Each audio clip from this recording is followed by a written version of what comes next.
흔히 통계는 맞다, 틀리다 이렇게 딱 떨어지는 거라고 생각하잖아요. 근데 그게 아니라고 합니다. 그럼 도대체 우리는 통계적 법칙을 어떻게 봐야 할까요? 오늘 이 아주 강력한 주장의 핵심으로 바로 한번 들어가 보겠습니다. 바로 이 문장, 이게 오늘 우리가 파고들 모든 논리의 출발점입니다.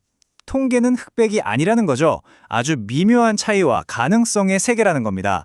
그리고 이 관점이 왜 그렇게까지 중요한지 곧 알게 되실 겁니다.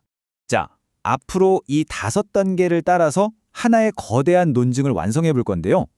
통계 법칙이 우리가 생각하는 것보다 얼마나 더 단단한지부터 시작해서 결국엔 통계적인 우연으로는 도저히, 정말 도저히 설명할 수 없는 어떤 숫자 하나를 딱 마주하게 될 겁니다.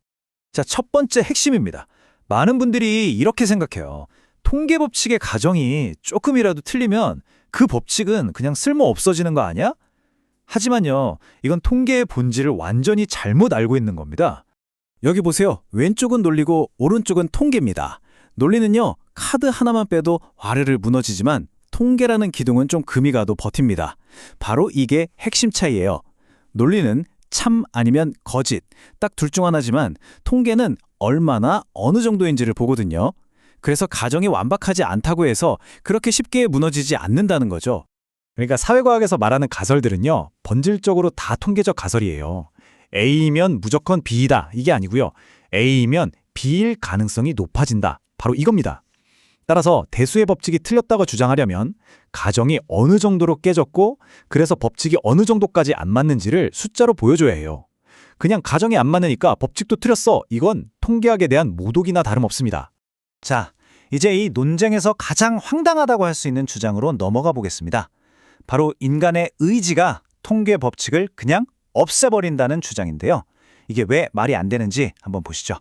이거 정말 중요합니다. 통계학에서 무작위라는 말이 아무 이유가 없다는 뜻이 절대로 아니에요. 생각해보세요. 유권자는 자기 소득, 이념, 사는 곳, 수많은 이유로 투표하죠. 근데 연구자가 그 모든 이유를 100% 알 수 있을까요? 불가능하죠. 우리가 모르는 바로 그 나머지 부분, 그걸 확률 변수로 다루는 게 바로 무작위성입니다. 잘못된 논리가 바로 여기서 시작됩니다. 아니, 인간의 선택에는 다 이유가 있잖아. 그러니까 그건 무작위가 아니야. 그래서 통계 법칙을 적용하면 안 돼. 이렇게 주장하는 거죠. 하지만 다시 말씀드리지만 통계학에서 말하는 무작위성은 이유가 없다는 뜻이 아니라 연구자가 그 모든 이유를 다 알지는 못한다는 뜻입니다. 완전히 다른 개념이죠. 이 질문이 핵심입니다. 만약에요, 정말 인간의 의지라는 게 통계 법칙을 무력화시킬 수 있다면 우리가 매일 보는 여론조사, 또 보험산업, 금융시장, 하다못해 역학조사는 어떻게 존재할 수 있는 걸까요? 이 모든 시스템은 인간의 선택을 기반으로 예측하고 또 실제로 꽤 잘 돌아가고 있잖아요. 그 주장대로라면 이 모든 건 애초에 불가능했어야 합니다. 좋습니다. 그럼 그 정도의 문제를 어떻게 객관적으로 잴 수 있을까요? 어떤 차이가 그냥 그럴 수 있는 변동이고 어떤 차이가 진짜 사건인지를 어떻게 구별할 수 있을까요? 통계학은 여기에 Z값, Zvalue라는 아주 강력한 도구로 답을 합니다. Z값은요, 우리 데이터가 평균이라는 길에서 얼마나 멀리 떨어져 있는지를 보여주는 이정표 같은 거예요. 이 정도면 그냥 평범한 우연의 범위 아니네? 이렇게 알려주기도 하고, 이건 저기 무너진 다리처럼 아예 시스템이 붕괴했다는 신호야. 이렇게 경고등을 켜주기도 하죠. Z값의 위력이 좀 느껴지시나요? 이게 값이 조금만 올라가도요, 그 사건이 우연히 일어날 확률은 말 그대로 기하급수적으로 그냥 0으로 떨어집니다. Z값이 4만 돼도요, 살면서 한번 겪을까 말까 한 일이고 6을 넘어가면요, 이건 그냥 불가능한 일이라고 봐야 합니다. 상식적으로 일어날 수 없는 일이라는 거죠. 자, 이제 지금까지 쌓아올린 모든 이론을 실제 데이터에 한번 적용해 볼 시간입니다. 우리가 방금까지 이야기한 이 통계적 원칙들이 2020년 종로구의 어떤 데이터 앞에서 과연 어떤 결론을 내리는지 직접 한번 확인해 보시죠. 바로 이 숫자입니다. 49.33333.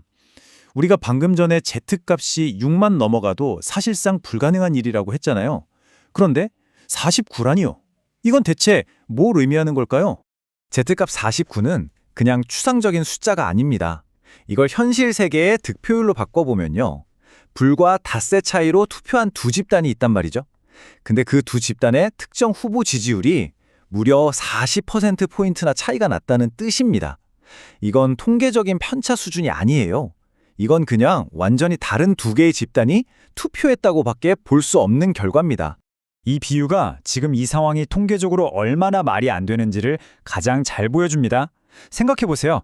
같은 모집단, 그러니까 똑같은 종로구 유권자라는 소금을 통해서 바가지를 펐는데 어떻게 한 번은 순수한 소금만 나오고 며칠 뒤에 다시 펐더니 이번엔 순수한 맹물만 나올 수가 있겠습니까?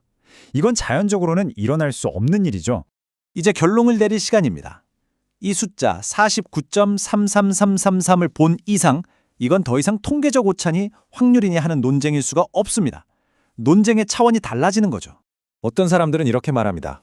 아, 그건 사전투표 집단이랑 당일 투표 집단의 특성에 달라서 그런 거야. 하지만요, 바로 그 주장이야말로 이 결과가 평범한 통계적 우연이 아니라는 걸 스스로 증명하는 꼴입니다. 왜냐하면 같은 종로구 유권자라는 하나의 모집단이 어떻게 단 5일 만에 서로 완전히 다른 두 개의 모집단으로 구조적으로 분리될 수 있었는지를 설명해야 하는 숙제가 남기 때문이죠. 자, 그래서 최종 질문은 딱 하나만 남습니다. Z값 49. 이건 동일한 모집단에서 자연적으로 발생하는 게 사실상 불가능합니다. 그렇다면 확률에 대한 이야기는 여기서 끝내야 합니다. 이제 우리가 던져야 할 질문은 바로 이것입니다. 도대체 무엇이 단 5일이라는 시간 동안 하나의 집단을 완벽하게 다른 특성을 가진 두 개의 집단으로 나누어 버렸는가? 그 원인은 대체 무엇입니까?